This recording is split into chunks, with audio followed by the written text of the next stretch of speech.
Today, I'm going to show you how to run your Gusto payroll directly on your phone. Now, in case you didn't know, Gusto does actually have an app that you could download and log into your payroll software to go ahead and run your payroll. Now, if you're somebody who's yet to sign up for Gusto and wants to go ahead and go through that process after watching this video, I'll have a link for you in the show notes down below that not only jumps you right to the starting page, but also gets you a nice bonus once you run your first payroll. All right, so when you log into your account and get jumped into the app, it actually takes you to the first tab, which is your payroll tab. Now, depending on how you have your payroll structured, you can see ours has the run payroll right at the front because we have it once a quarter. Now, depending on if you want to run your regular payroll, you can see it says run payroll, but you also have options to run off-cycle payrolls, run any type of bonuses that you might have as well too. Now, of course, the easiest option here for us if we're running our regular payroll is to click run payroll up here at the top. And this is going to show you, depending on your normal payroll schedule, you can see ours has a quarterly. It's going to let you know when it's going to be submitted by, and then when the actual payroll is going to go through, because when it pulls in and then when it pays the employee can have a couple of different days in between.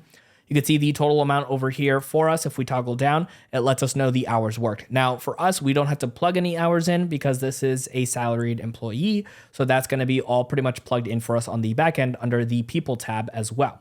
Now, if we scroll down here, we could see the person that is available for us to pay. Now, if by any chance you need to give this person a bonus with this check or give them some type of reimbursement, you can go ahead and check off the box right over here and click on the word actions to go ahead and do any type of thing like making sure that they have a commission on there or a bonus or a one-time deduction if needed.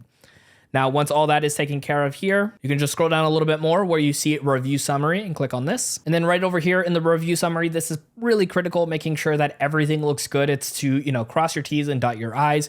It's going to show you the total that you're going to be paying out from your account. Now, of course, this also includes your employer taxes, which if you scroll down just a little bit more. Now, from right over here, you can click on where it says tax breakdown, and you can see all the taxes your employee is paying, as well as all the taxes you are paying as an employer. And if you scroll down even further, right over here, you can see all the different taxes, whether it's the Social Security or Medicare, all of the different breakdowns when it comes to those taxes. Now, if everything here looks good, all you got to do is click on submit payroll, and that payroll is all set to go and ready to send to your employees. Now, like I mentioned earlier, if you do not already have your Gusto account, I'll have a link for you in the show notes down below to go ahead and jump right to the landing page to get you started, plus that nice sign up bonus exclusively with our link. That link will help support us out so we make more free content just like this. And speaking of free content, check out our next video right over here on screen to keep on learning more when it comes to using Gusto.